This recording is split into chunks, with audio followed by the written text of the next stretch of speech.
quite positive, right? Yeah, he's a really good friend of mine from like 15, 20 years ago. I've known him when he was writing Ditto before he started writing Grominator, and I did a clothing line called Duality Clothing way back from 2007 till probably 2014. And he used to work for me, and we do like little tables at like University of Calgary, like and then like I don't know, forget which other ones there was 2 universities, like Mount Royal, and you could rent a table in the food court for like $200.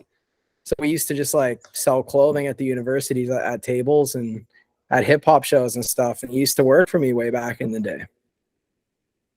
Nice. So you guys were like good homies.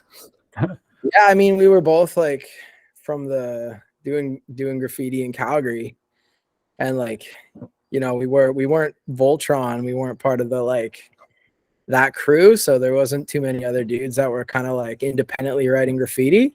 So we became friends through graffiti, and then he did a graphic for the company, and then he worked for the company for a bit. Yeah, I really care about that guy.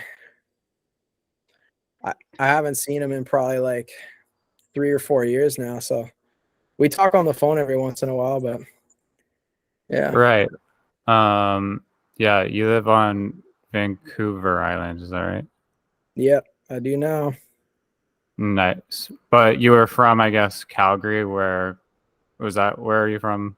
Yeah, grew up in Calgary, and then when I was 20, I moved to Vancouver, and then during COVID, I left Vancouver because it was just crazy expensive, and yeah, the whole COVID thing was a tough one. But yeah, just I run like a fabrication shop, my business, and we mostly do props for events, like for liquor companies and stuff like that, and it just bulldozed me. I didn't have work for like 18 months and burned through all my savings, and it was pretty brutal.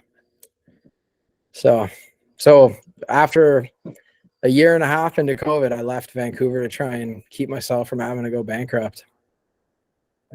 Word. What were you fabricating for your fab shop? Like, oh, we do like event props. So like, let's say you have an archway for an entrance, or you have a set design for a stage where you have like props you want to build on a stage for performances, or what else we do, like photo opportunity walls, like for liquor companies, like you know, everybody stands in front of and takes their photos with their friends and stuff like that. Yeah, just a bunch of random stuff, like display cases. I got to build a champagne pyramid base for setting up like a champagne fountain.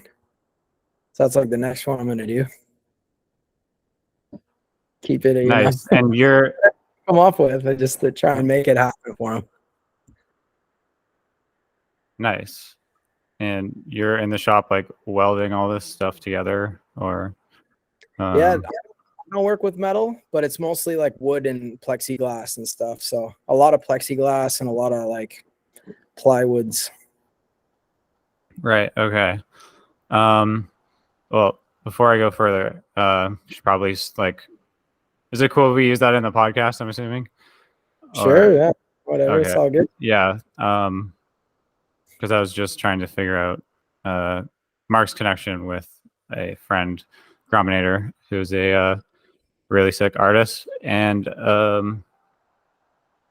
yeah, so we're filming the 4th episode here of the Hoochie podcast, and we have a friend of a friend, or a friend, mutual connection to a friend, Grominator, and one of his friends is named Mark Ollinger. He does these wicked fabrications, and if I understand correctly, you also are now very heavily into making your own art. Is that right? Oh yeah. So it all was from the art. And then I started making paintings, and then paintings turned into sculpture. And then in order to afford to make the sculpture, I needed machines because I was spending like $2,000 on having the laser cutting done. Like, it became quite expensive. So then I got a machine, And then to try and afford owning this machine, then I had to start taking on side jobs. And then the fabrication business kind of came as a mutually connected to the machines to keep all the bills paid while the shop got bigger. So it's not the focus. Like, I guess the fabrication just became a necessity to keep acquiring machines and like getting a bigger, better shop and bigger, better studio. Yeah, and like scaling up your operation.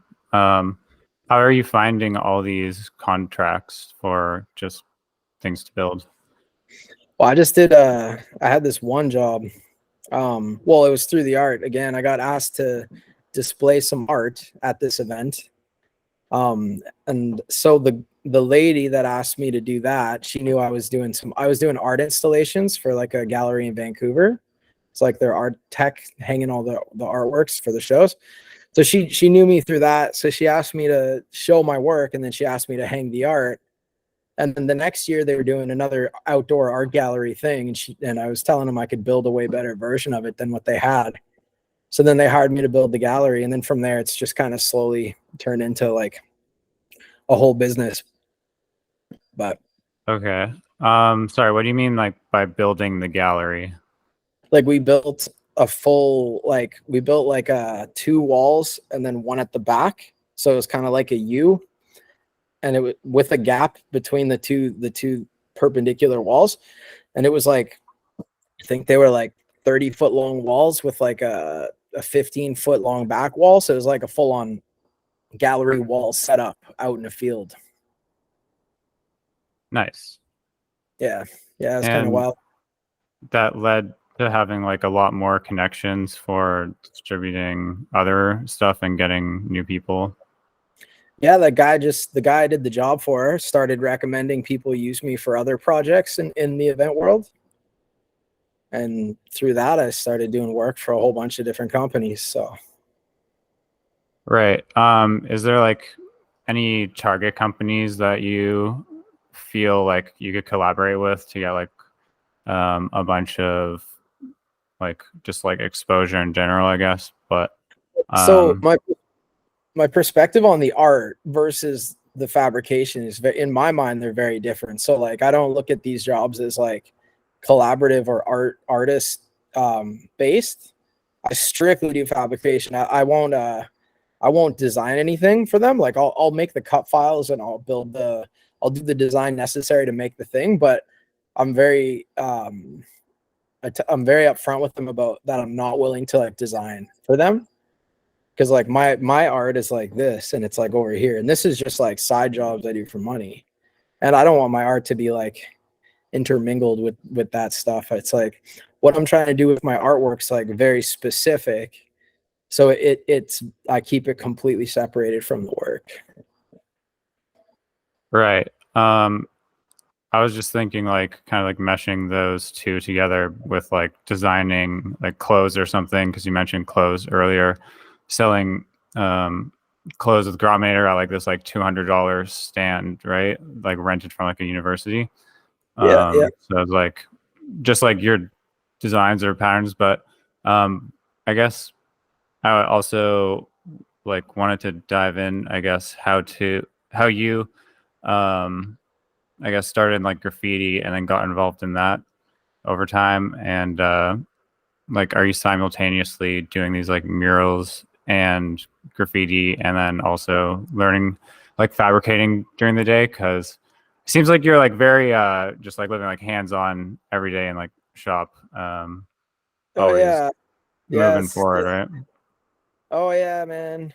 It's life's a lot different now than it was back then, you know what I mean? Like, but yeah, I could Were go a you quick always like interested in like fabricating stuff early on, not or like? not really at all. Like so the one thing I guess that kind of benefited me was that my dad was a carpenter. So like when I wanted to make money when I was like younger, like when I was like say between 10 and 20, I would like work for my dad doing construction. So I learned a lot of the basic things like regarding drills and like skill saws and miter saws, table saws, like just how to use the basic tools. So that I just learned all that strictly as a means to try and make money when I was younger. And then I made paintings. So then I got into painting, and I painted for 15 years, and and then eventually the paintings translated into sculpture. Like the idea naturally kind of turned sculptural, but it's the artwork, my art and what I'm trying to do is strictly about an idea and like creating a physical representation of an idea. And that's all that's my art. That's like my thing that I do. So it's like, yeah, I wouldn't like just like make something or someone's like, can you make a landscape or can you, it's not art in my mind. And for me, at least, like my art is just this one singular focus, one singular aesthetic and idea that I'm trying to like explore. And so like when people ask me to like make other things for them with the fabrication shop, or if someone was to ask for like a commission of a bowl or I don't know, whatever, I wouldn't do it, you know? It's like separate in my mind.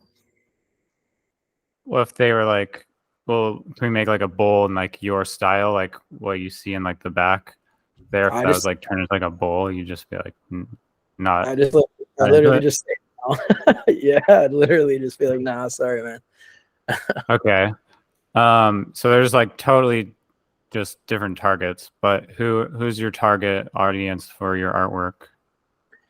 Well, I mean, it's a tricky thing because that's evolved over time. Like, so it all goes back to, I guess I could just tell you this big long story and give you like the gist, and then we can discuss it. And then you'll have like you'll see where I'm coming from. You want me to just kind of tell you the gist? Yeah, absolutely.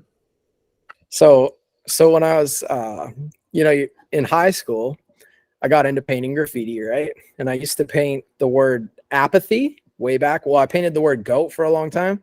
And then I painted the word apathy for a while. And then I like, as you do when you're younger in high school, stuff like that, we were like doing a lot of drugs and stuff like that, right? So, and then through my life experience, I felt like I kind of like figured out my direction. I kind of like had a glimpse at myself properly. So then I went from writing apathy to then I started writing a path, like a path, like I found my direction kind of thing. And then in choosing the word a path, I was trying to come up with like the verb of life, if you will. Like if you were to choose one singular life that objectively describes life as objectively as you could, I came up with the word like a path, because it's like consciousness moving through space and time. So if you were to like map space or time separately, it would just look like a graph with one single line. You know what I mean? Like with the graph. So the idea was to try and come up with a word that represented what in my mind was life. And so that's where that came from. Then I started taking the idea of a path, like one single line, and building it into my structure of the letters. So then all the pieces I were making were one single line that connected back to itself like a circle. Okay, yeah, because I was actually like wondering that if there was like separate pieces they had to like put together as like some like complex jigsaw to make it, or if it was like just It's one just like unit as a whole.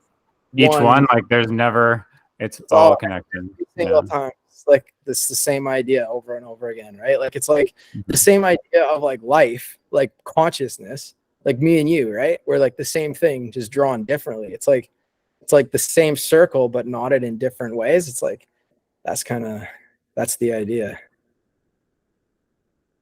Nice. Because I was definitely curious about like what the meaning was behind it. And is there more to it than that? Like in terms of like this maze that like you're talking about, how everything kind of like connects, that like a metaphor for like existence and life, like we're all part of like this like big beautiful picture or something. It gets a lot, there's a lot of facets to it. It's like, so like think about your life, right? Think about you where you are right now. Now put a GPS tracking device on you and follow you around for the next 3 weeks. And that the topographical, like the top version of what you're going to see, that's like what I'm building sculptures of. It's like a representation of like tracking consciousness moving around space and time. The funny thing too is like the negative space between, like like the design, I guess you can kind of see it in the background.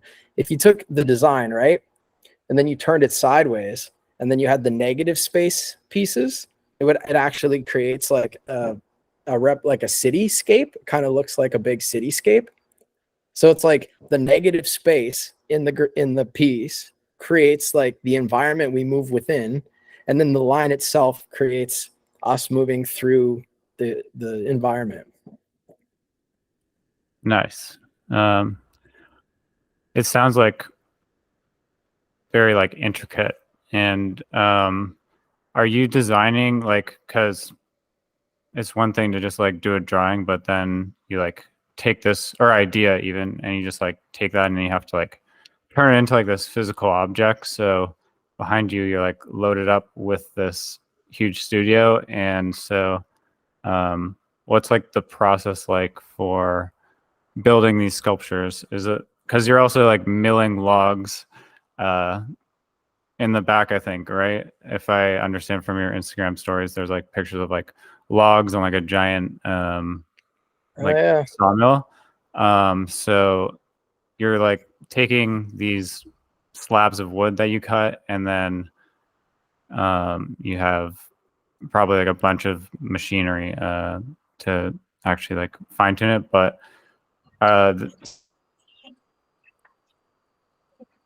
cutting out your ideas from like a SolidWorks design, or is that only 2D? It's designed in Illustrator, like Adobe Illustrator. That's it.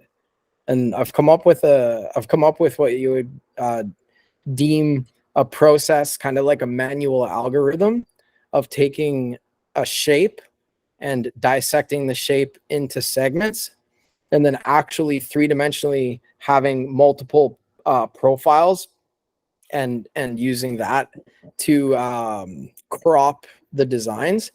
So it's like it's only ever designed in 2 dimensions in the sections that need to be cut out to put it together. So there's never any like there's never any rendering or 3-dimensional model until it's done. So it's like working halfway through. Instead of designing something and then cropping it into sections, I'm not even designing it. I'm just designing the sections it's cropped into, cutting those pieces out, and then putting it together after and seeing what it looks like. But like the whole idea, so it's like math. It's not like an artistic expression like a lot of people would, there's no emotion.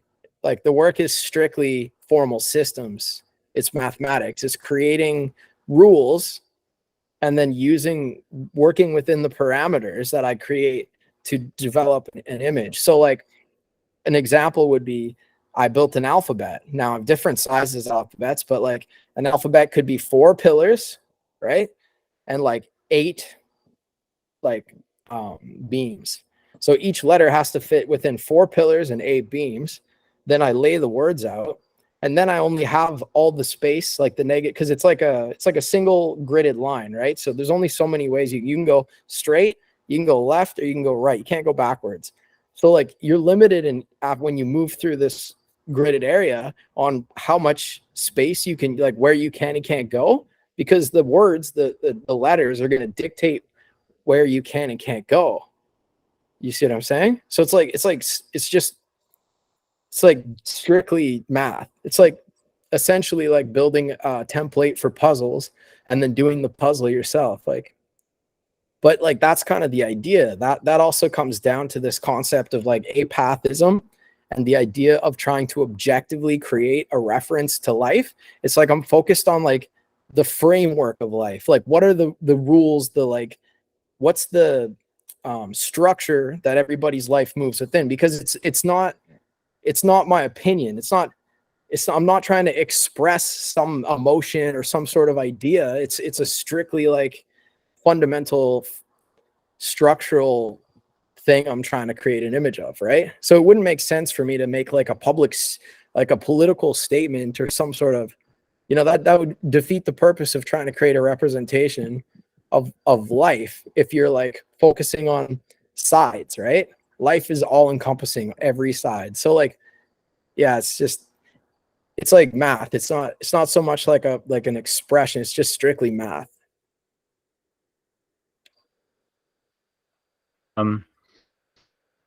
Yeah, it seems like there's this big like ball of energy behind it all, I guess. And then that's like your ideas in your brain that like come up with that. Pretty darn cool. Do you have any specific, what should I ask? Like colors, or do you have like favorite colors, or how do you try and like use color in your work, or like any like different like tweaks that you make over time, like how has it evolved? So I like to focus on the words first. So I'll focus on a word like intent, or like one piece might say aimless destination, one might say eco or ego. And based on the choice of the word, that'll dictate the shape. And then the shape and the word will dictate the color. So if it's like word eco, like ECO, maybe it'll be greens and it'll be cylindrical, while the word ego might be a pyramid shape and reds, right? So it's like the word aimless destination, maybe it'll have blues and whites in it, like the sky. Like, so there'll be different, the colors are very much determined by like the focus on the word. It would be what I would say for that. I do personally like wood grain though. I've been really getting into having exposed grain and like raw wood with stain and clear coat on it. I think because like wood grain is a literal visual representation of the tree's life. You know what I mean?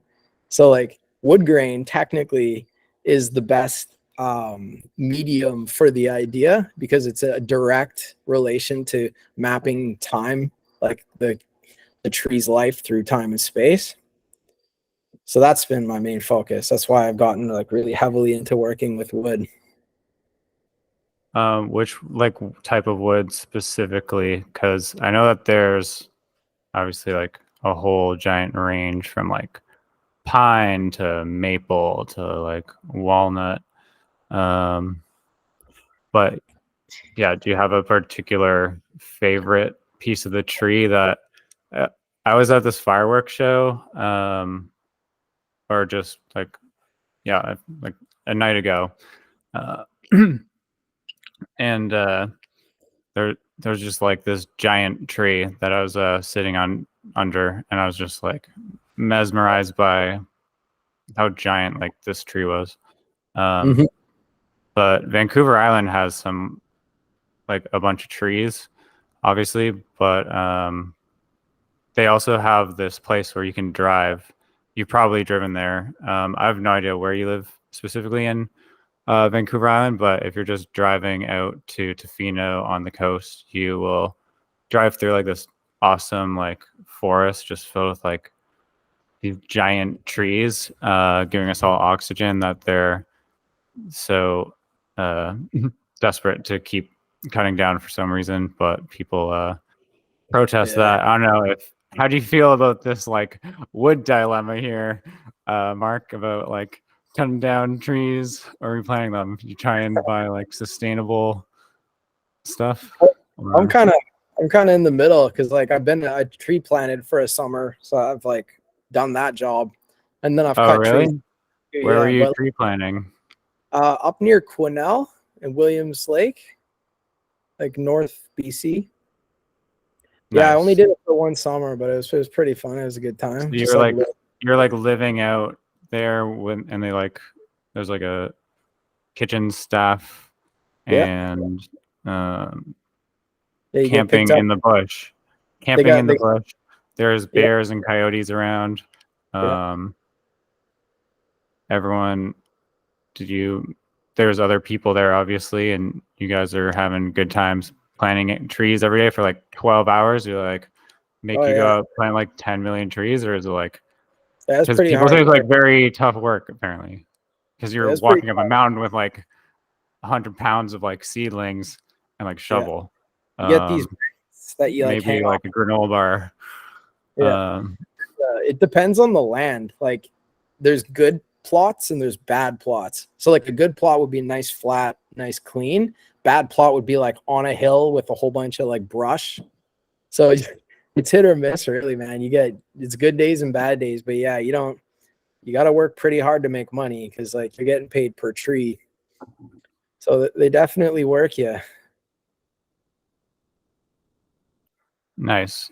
But that was like valuable experience for you as a person. Yeah, I loved it. I just didn't make enough money to justify doing it again. So that was it. The cost effectiveness, like the time money ratio wasn't high enough for me to do it for more years. So, but I enjoyed it. Lived in a tent for like 4 months pretty much. And like, yeah, it was fun.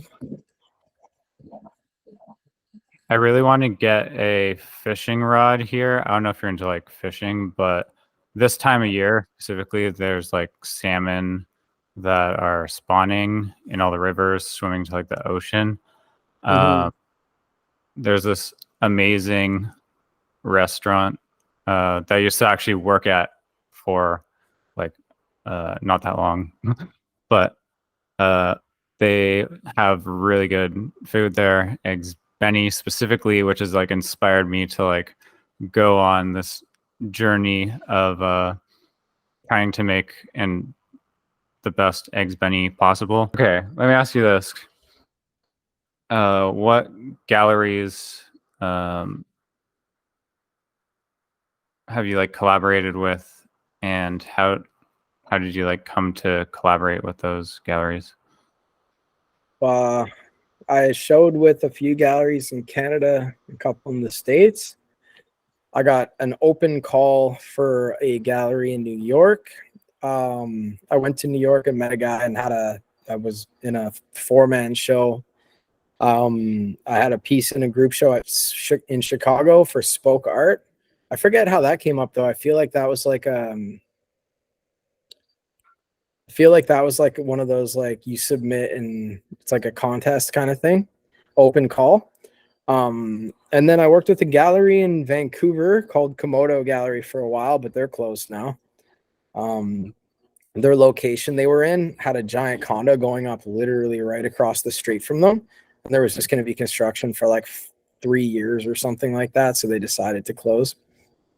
I showed with a gallery in Calgary called Herringer Kiss, ran by a lady named Deborah, and she's lovely.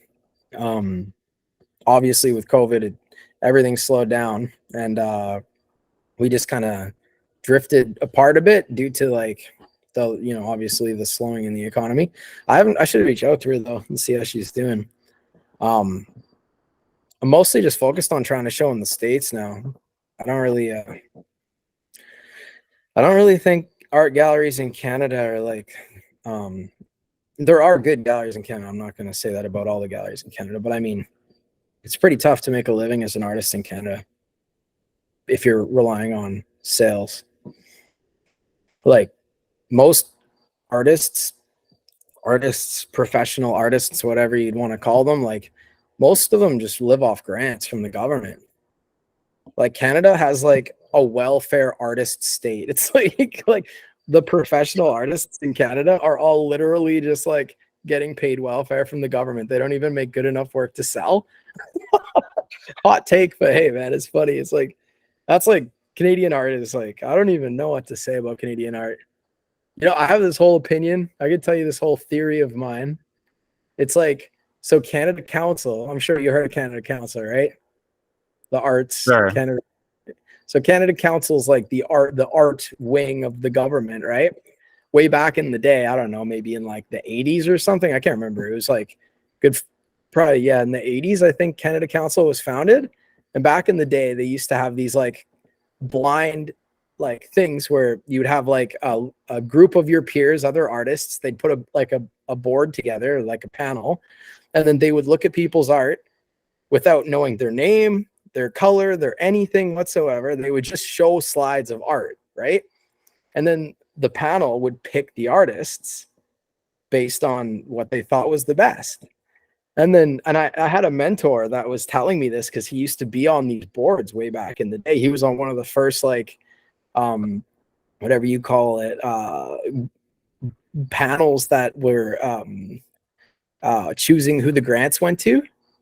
So, and then years and years pass, and as they do this, right, they start to get like the government starts to realize the benefit of this, right? So now all of a sudden, you, instead of having ideas, you have to focus on an issue.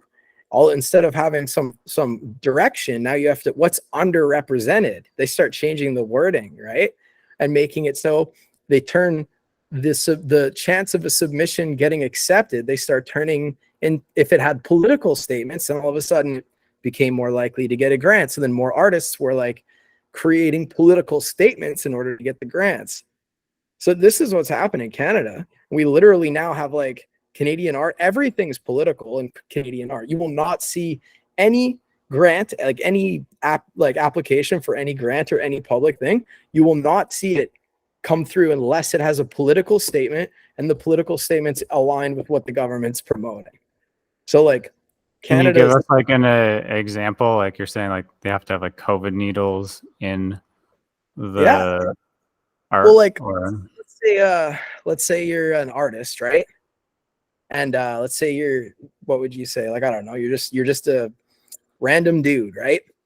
And so you're applying for a grant, right? So if you talk about the importance of maintaining the environment and the need for recycling versus a dude that's just like, yo, my art's cool, I think this is cool, or like talking about like the stars or something, you know, something physics, like let's say like my focus is on the seismic waves of the shifting plates of the earth, right?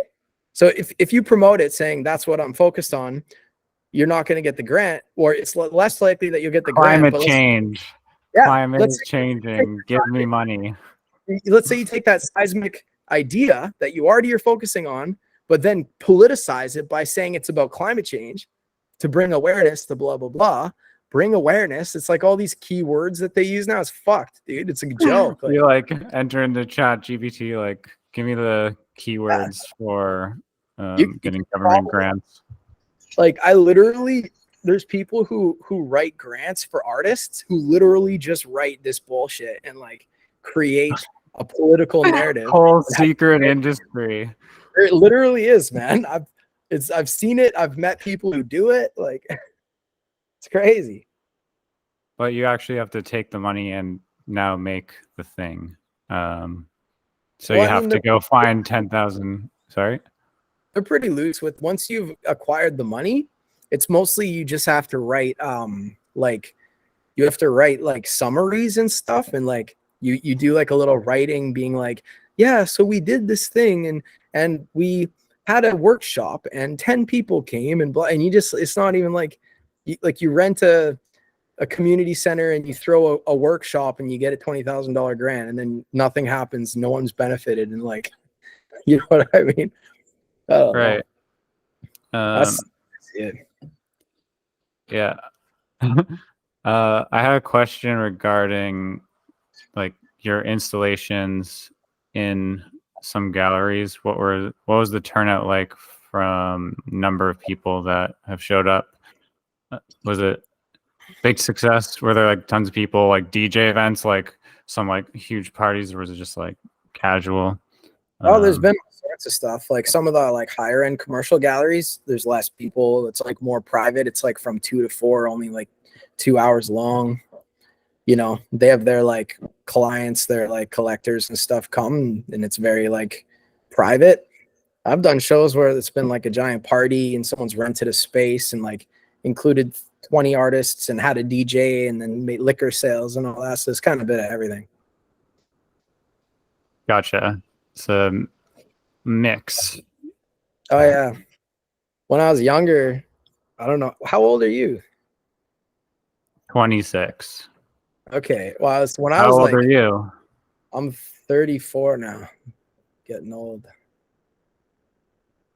But when I was young, like when I was like fresh out of high school, I used to like try and, you know, because you want to do it, you want to do the thing. So you know, you see these cafes that show like a local artist and stuff. So I've done like hundreds, like potentially even up to maybe 1,000 fucking shows, you know what I mean? From like month-long little things at like the local coffee shop to like whatever you can come up with. Yeah, it's a funny thing, man. I don't know. I've done a lot of things, showing at restaurants, like all sorts of trying to make it happen, you know? Yeah, I feel you. You got 3,400 followers on, or 3,500 on Instagram, which is dope. Dude, I got canceled. Oh, you got canceled too? Yeah, man, got canceled. So I'm Why down to did like, you get canceled? I think I got like 570 something or 580 or something like that now. Oh, I got canceled first summer of COVID for just like calling out the stupidity of it. I was Oh, watching, really? I watched people Yeah. jog with a mask on, and I was like jogging outside with a mask on, and I was like posting things being like, this is fucking stupid. Like, you're sitting in the car by yourself in a car. I'm like, this is the dumbest shit I've ever seen. Like, common sense here. Okay, come on, guys. Like, use your brain. And so I posted a few things that were like kind of like memes about that shit. And then some kids, because my Facebook and my Instagram were like from when I was younger, right? So there's like kids from my high school and shit. So like, yeah, all the like dweebs fucking reported me and I got canceled. Wow. Yeah, it was a bummer. Unfortunate. Yeah. All those followers gone because of a few COVID memes. Yeah, man. And I even like disputed it and everything, and I never got it back. I lost it was on Instagram, and because my Facebook and Instagram were like tethered together, I lost both of them. And I had like, yeah, I must have had 3,600 followers or something. That's from when I was doing all the sculptures, and I was traveling around the world doing sculptures everywhere and stuff. It was such a fucking bummer, but truthfully, it is what it is. I don't know. I'm not going to complain. I'd rather not have people like that follow me if I was going to, like, you know, or maybe I should make like a business Instagram, Facebook, and have my personal one. My girlfriend's always saying that. She's like, yeah. Maybe you have a meme account. Yeah, right. Like, Maybe it belongs on a meme account. Where have you traveled to create all these sculptures? Have you been to Europe or anywhere in the that you want to travel? Or no, I don't have a lot of money, and I never did growing up or anything. But I dated this girl, and she was like, "Yo, I'm gonna go to Australia." And she's like, "You can come," and it was for like a month, and then we're gonna go to like. So I pretty much just maxed out all my fucking Visa cards and went traveling for like 6 months with this girl, and we went to Australia, went to Indonesia, we went to LA, San Francisco, Toronto, Montreal, Calgary, and then came back. So in each city, the agreement was for it to be worth it financially for me is I built sculptures and put them up in each city that we went to. So that was like the trade-off she had to agree to. sounds like you pretty much like drove across Canada. Did you plan the location of the sculptures in advance, or did you have permission, or were you just staking a claim somewhere? Yeah, they were all illegal. But we would go to the city, we would drive around the city and find spots, like do like recon. Recon for planting an illegal sculpture? Yeah. Yeah, the one in San Francisco, we put up in the Presidio, which I found out later is fucking DOD, like military land. And the thing was up. Do you know Craig 13, the homie that documents graffiti? It's like from Vancouver. Shout out to Craig 13, by the way. That dude's a G. He happened to be in San Francisco, and I told him where the sculpture was, and he went to photograph it, and it was within the first 4 hours of it being up, and they had already were taking it down. Like, I don't even know how I got away with that one. And the craziest part of that story was a day later, we're in Oakland chilling on this couch, right? And it was with all these skateboard kids I knew. And I get a message on Instagram from this dude being like, "Yo, man, so sorry we had to take your piece down today at work. It's so awesome. If you want to get it back, call this number." And then I look him up. I look up his name. I go find him on Facebook, and he works for the Department of Defense, bro. They were trying to fucking bait me. I thought I was going to jail. And then we left like 24 hours later. We left the country. It was fucking scared me, man. That was kind of a crazy story. Wow. You didn't know at the time, I guess, that it was a military base that you were like trespassing into to plant a sculpture of the web of life. I had no idea. Yeah, man. There's like it's over near the Golden Gate Bridge, and that entire area is like Department of Defense military base, but they have all these roads through it.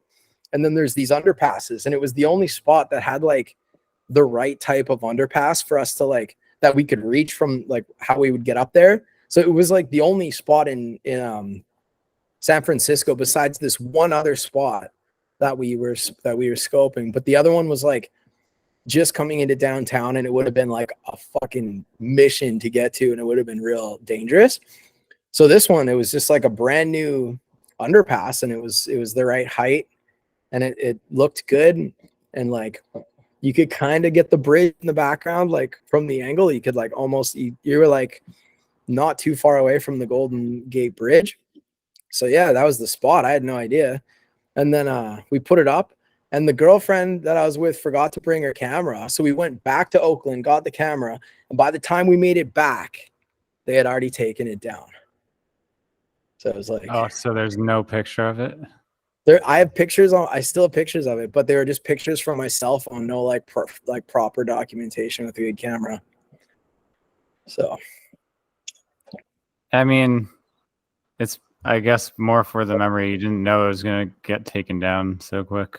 But when we got back, we get back to the site with the camera to take photos, and like out of the 5 letters, 2 of them are on the there's ground. like military guys and helicopters like surrounding it. There's just like two or three of the letters are on the ground, and 2 of them are up on the wall still. So we scooped them and picked them up, went and got a ladder from fucking Home Depot, like rented a ladder, and then we came back and the rest was taken down, and I was like, oh fuck. So then we took those letters and we ended up putting them up in Oakland later. But it was like three letters. It wasn't my word. So I was kind of bummed, but nice. So this was like graffiti, totally purely graffiti, right? yeah. Yes. Nice. Just yeah, man. Dress up like a city worker and bring a ladder and some pylons, and that's how I did it. Did a bunch like that. It's nice now. It's like I want to get paid, right? Because like especially everything's so expensive now. So it's like doing public art's way like so much more chill. It's like you just get a budget and you make some good money. You don't have to like sketchily try and put this thing up in like the middle of the night or like early morning. Like, but it's like the same thing. I just did like a public art project, and it was like the same process, the same like foam board material, the same way I built all the illegal ones, except I actually got paid, and it's like permanent, and I don't have to worry about it getting taken down or any trouble. So it's the plan now.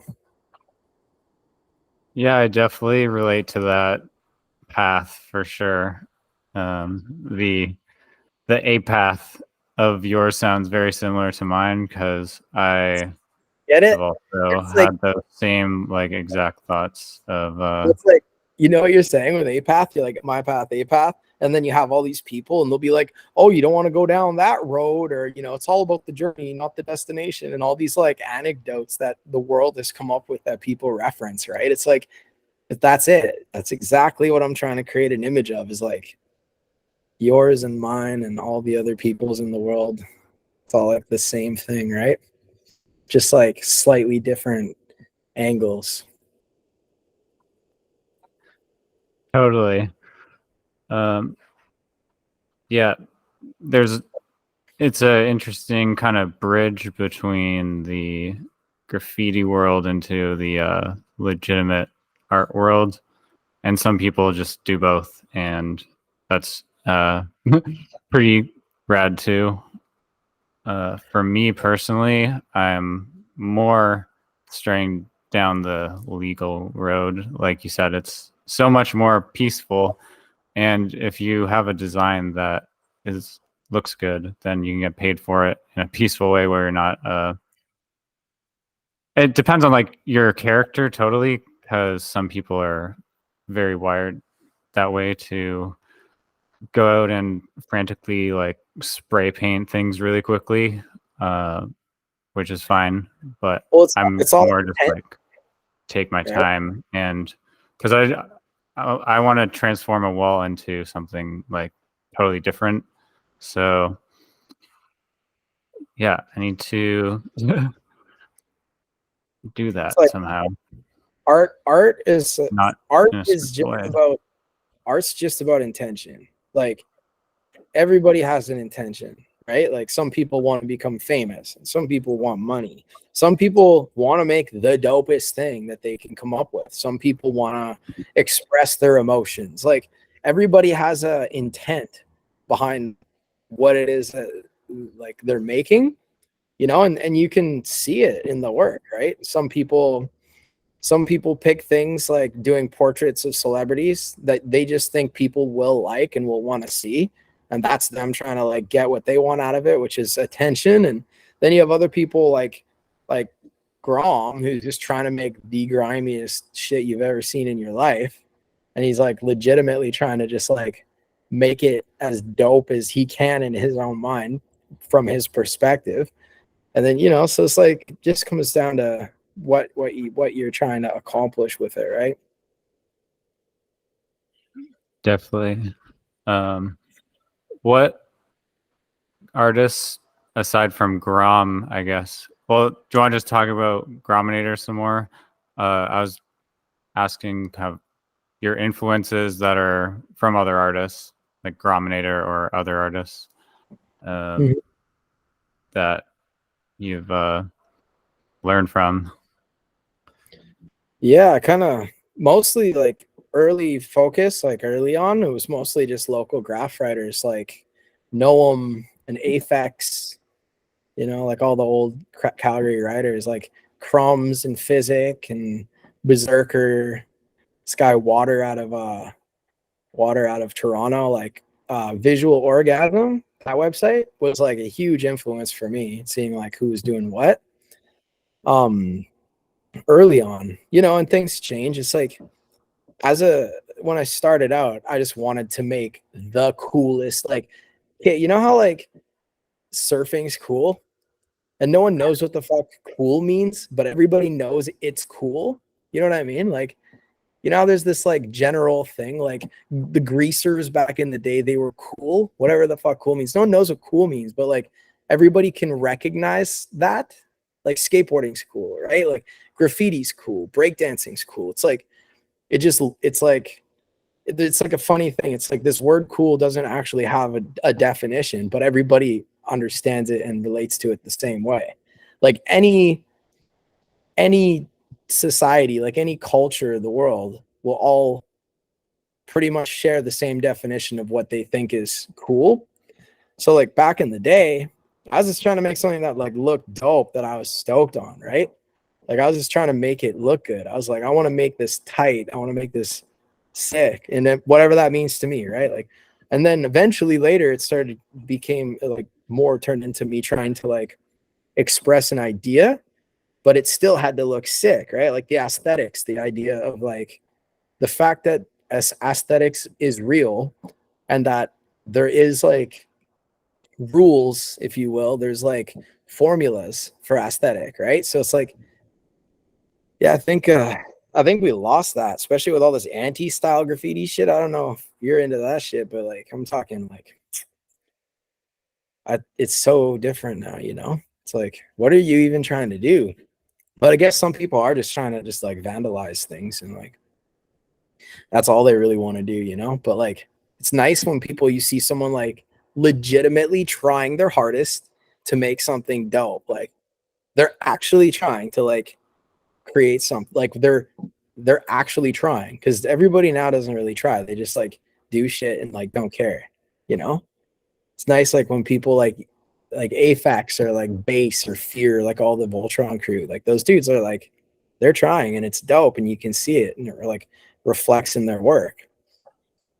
But yeah, all this anti-style stuff and all this postmodernist in the art world, the high art world is like, oh man, it's What do you weird. mean? What do you mean by like anti-style? This? So there's like a whole movement in the graffiti world now called anti-style, and it's like the first thing you ever drew when you're trying to do graffiti that looks like fucking whack. That's like a style now, and people are like doing it intentionally to like, that's a thing now. It's like the new wave of graffiti is anti-style, and it's just so stupid. Like I can I understand like it, it. I like the concept. but I mean, like, Do man, the worst thing that you're capable of. yeah. And then that's what I'm trying to say. It's like, man, why don't you just try? You could probably make something really dope. Like you don't have to do it like anybody else has done it, but don't try and make it whack intentionally. Like come on. I don't know. It bugs me. Do you go on TikTok ever? Nah, man, no TikTok for me. Nice. What podcasts do you listen to, or what do you listen to when you're in the studio? I think you may have posted podcasts before. I'm not sure. Yeah, I watch some podcasts. I mean, I don't know. I don't really. What's that guy's name? Lex Friedman. You know Lex Friedman? Yeah. Yeah, I watch a lot of his podcasts. I like listening to like physicists and like mathematicians and stuff. I watch Joe Rogan a bit. Mostly listen to just like strictly gangster rap in the studio when I'm making work. It's like a funny thing. It's like just hard gangster rap and then just make dope sculptures. It's like my jam. But yeah, it's like it's funny, like I see gangster rap, like everybody's all toxic masculinity, all this bullshit, right? It's like the last, like we used to have like rock and roll, right? But now the last musical expression of masculinity is rap music. It's the last true like male expression of masculinity. It's like that's how I see it, at least. So I just really enjoy listening to gangster rap. It's like hard, makes me want to work hard, Yeah, definitely. I do listen to rap, but I listen to like a bunch of genres like shoegaze and reggae and like Hawaiian music. Whatever I'm in the mood for, basically. I love indie though.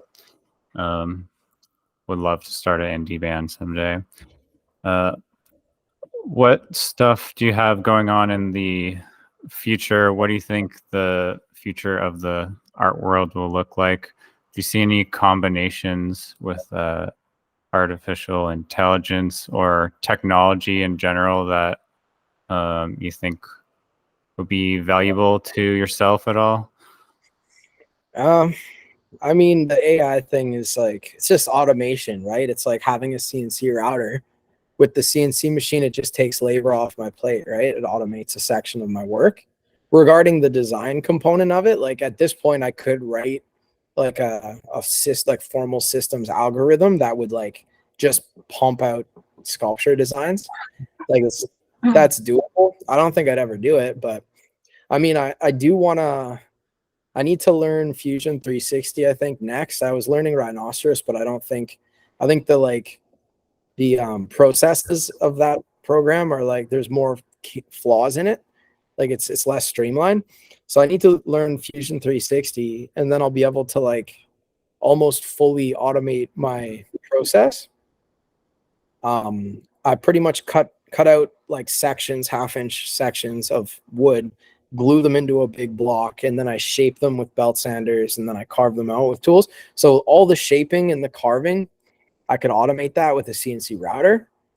So down the line, well, sooner than later, I have to learn that program, and then I'll be able to glue like 3-inch sections at a time, and then have the actual profile be carved out, and then I could just put them all together like slices with all the finishing on the edge already done. So, but that's not AI. That's just software that I don't know yet. But Yeah, no, it's still technology that you can use to move towards more of like a factory setting, but that also could just use it for generating things with some algorithm. That's if you the part. wanted to. It's like the using for the like inspirational / expressive component of it, like somehow generating ideas with it. I like the idea of streamlining and automating processes. Like if I could give AI a shape and a design and have them like combine the two and output my cut files, that'd be dope. But like regarding having it actually designed for me, I think that's just whack, man, personally. Like, well, then why even draw in the first place if you're gonna, you know? What I mean? Yeah, it's difficult to imagine in my brain how an AI can be better creatively, but maybe in the future, who knows how advanced it'll get. What do you think of? I mean, you post political stuff all the time, I guess, sometimes when you're not getting banned for like COVID stuff. But yeah, what political issues? Well, let me just, did you hear like the it's like bill like C-13 and like bill like C-19 or like Canadian, they're basically like cutting off the news sources from publishing any news or something. It sounds really ridiculous, but it's like some actual dictatorship over media. It's so fucked. I'm anti-government. I'm just like, I'm not political at all. My entire life, I've never given a shit about politics whatsoever. Then all of a sudden, I go from making good money. First year I made good money was 2019. And I go from like having a successful business, thinking about buying a house, and then the government somehow stops my business from operating. So at that point, I was like, "Okay, what the fuck's going on here?" And then I got into like trying to understand objectively what's going on in this moment. And then I realized how fucking fucked it is. And it's like, I'm still, put it this way. If you're a politician. My only question is who's gonna lower tax or raise tax, and who's gonna expand the government or shrink the government. And whoever says they're shrinking the government and the taxes, you got my fucking vote, man. Like that's as far, it's not a deep political ideological thing. It's like, okay, let's get rid of the government. Who's gonna make the government less? That's I'll vote for anybody. I'd consider myself more of a liberal considering like my past and everything. But at this point in time, it's like, this is how I describe it. Okay. Here's conservatism and here's liberalism.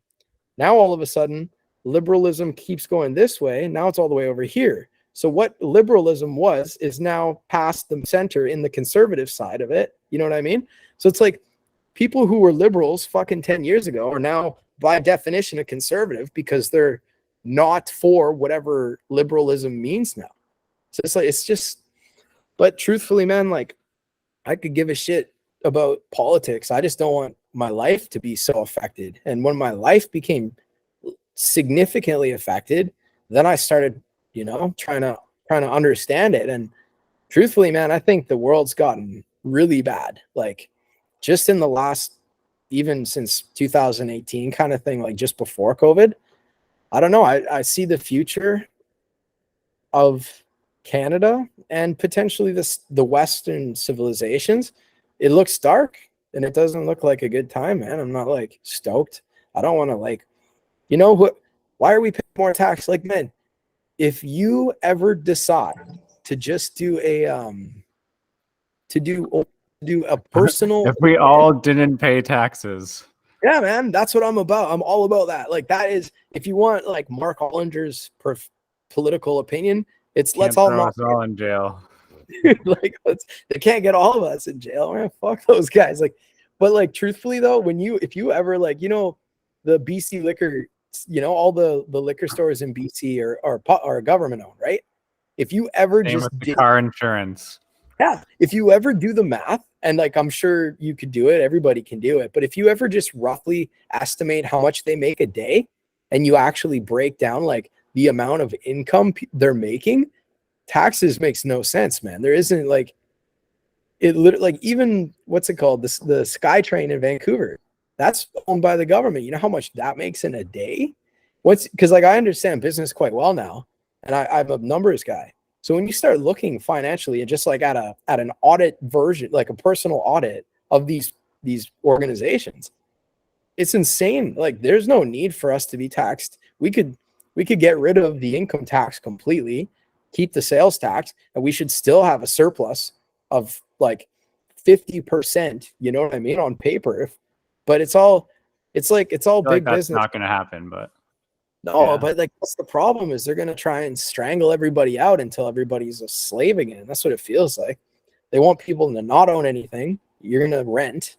What did they say? That you're gonna rent, like now they want everybody to rent the cars through Uber. No one's gonna own a car. And it's just crazy, man. I'm like running to the hills. I'm like trying to buy acres out in the middle of nowhere and like get the fuck out of Dodge, truthfully. I'm not even trying to buy a house. I'm trying to buy like 10 acres out in the middle of nowhere. Nice. Doomsday prepping. Not even just like the truth is, it's like in my mind, it's a business plan because like, did you see how much the price of plywoods went up when COVID hit? And all they're gonna do is do that more. The whole idea of this idea of like the green initiatives, the idea of environmentalism is the whole thing is about consuming less resources. So that just means making the resources more expensive so less people can afford to consume them. So things like plywood, things like bags of concrete, you want to reno your house, it's going to be 3 times what it was in 2019 in 2 years from now. Do you know what I mean? Like they want to make it so you can't use the resources. So then resources become really valuable. Now all of a sudden I own 10 acres with a fucking 7,000 trees on it. Now I'm making money off the trees. You know what I mean? This is how I see it. Are you planning to like sell the trees or something? Yeah, man. That sawmill. You seen the sawmill on my Instagram? I bought a fucking No, sawmill. no metaphor. Like No, actually profiting off the trees. that's literally no I word of a lie. gotcha. Yeah. It's a business model. It's like my when COVID hit and it shook me up and it fucked my finances. I was like, okay, what is the most earthquake proof business model I could come up with that like no regulations could like affect? And it was like, well, buying land and developing land. It's like the same thing as like flipping a house, but like you're just flipping land. Like maybe you build a cabin on the land, you like increase the value of the land, but it's just like you don't have to float a $700,000 mortgage plus $40,000 material budget to flip a house. Yeah, there you go. Whoever wants to come up with a business plan, go develop some land lots and turn them into dwellings. There you go. That's a good business idea. I like it. Where would this land be? Personally, I would go for Alberta. There's tons of trees there and Yeah, they're probably trying to burn cheap that place acres. down. But I guess you They're have to. trying to Sorry, what? burn all the trees out of that province, man. They keep freaking starting fires. They're trying to burn the entire place down. To make the price of wood skyrocket. Maybe they're just trying to keep people who own the land from having valuable land, man. You never know. Trees are really hot commodity these days. Well, I mean, like you think about maple, right? People make furniture out of maple. Maple's like if you go to Windsor Plywoods or a supplier, it's like $10 a board foot. A board foot's like 12 inches by 12 inches by 1 inch. It's not a lot of wood. And if you're paying $10 a board foot at a retail, like think about how much the trunk of maple is worth, like $37,000, $26,000. Like as long as you can like prepare it, like as long as you can mill it and you can cure it, you'd be making tons of money. A lot of people do that. Even like tree removal, people will just literally do tree removal, take the wood, mill it all up, and then stack it, sell it the following year, and just make a bunch of money off of it. Do you have to keep buying land, or is there's just enough trees there? One sec, I'm grabbing my charger. Mm-hmm.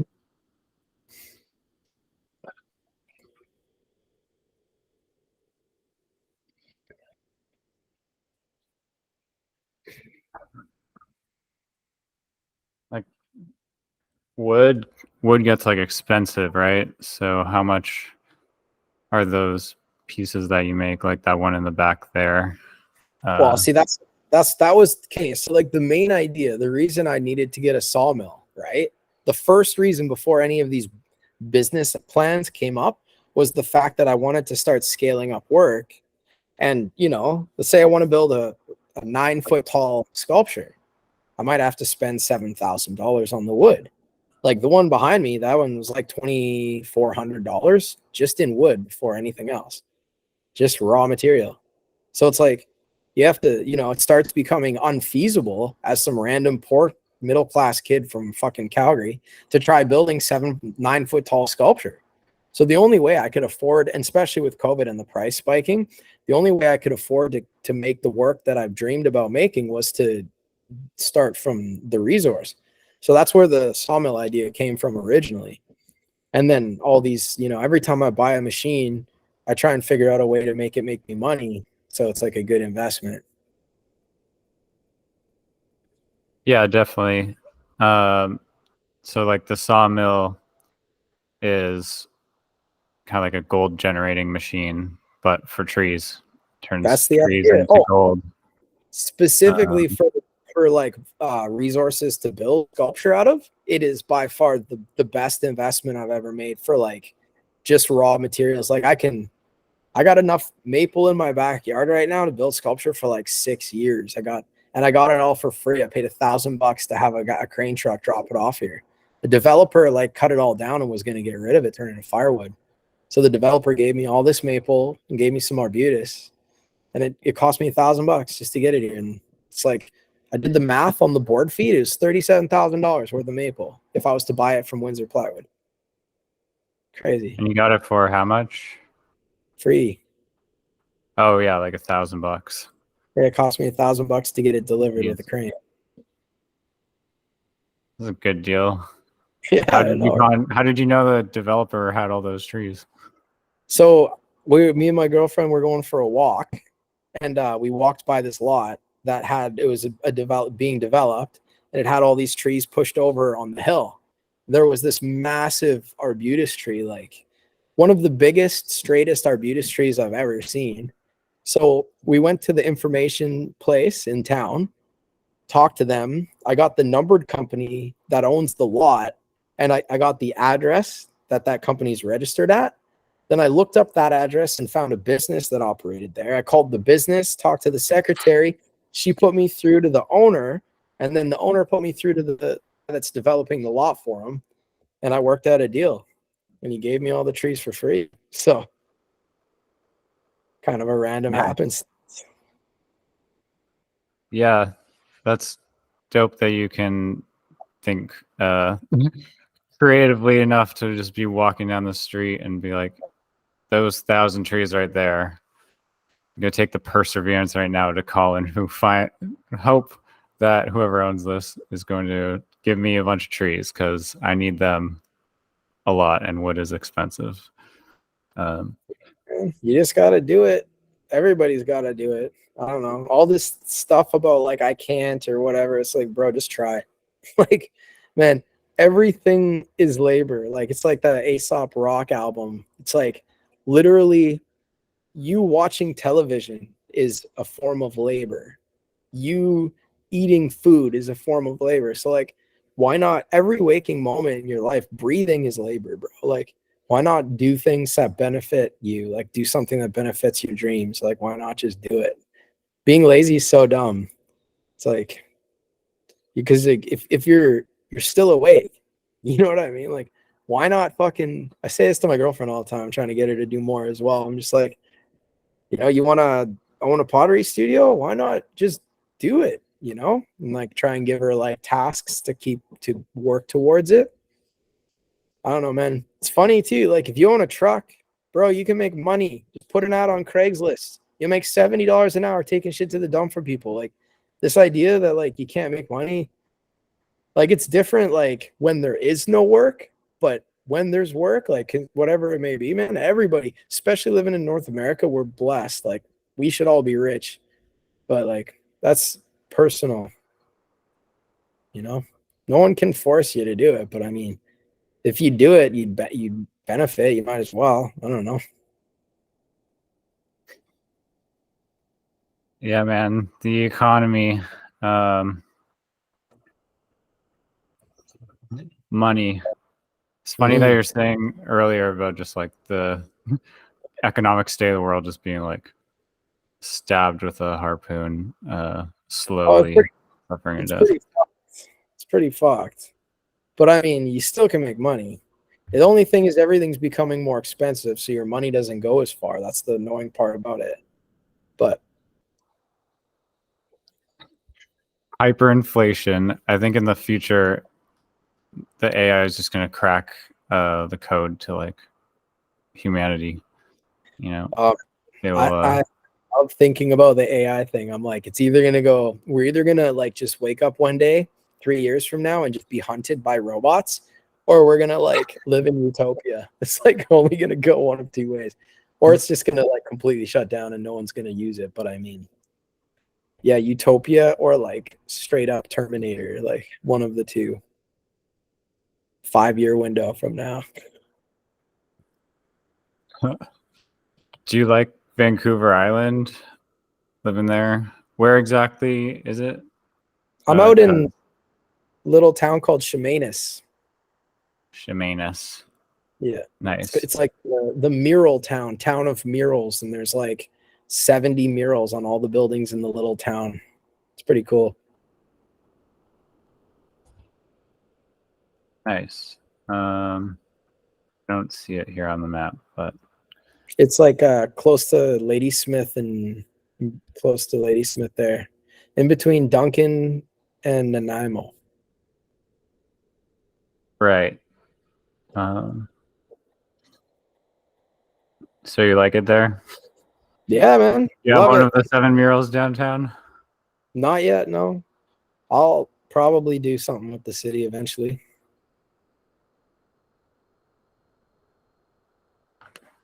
Nice. Is there anything that you want to plug for events or anything that you have coming up? Or anything that you want to tell people about your artwork and where they can find you and the future? Yeah, if you want to see the work, markollinger.com. My Instagram's like markollinger.studio, but that'll probably be canceled sooner than later, so get it while you can. Shout out to Grom.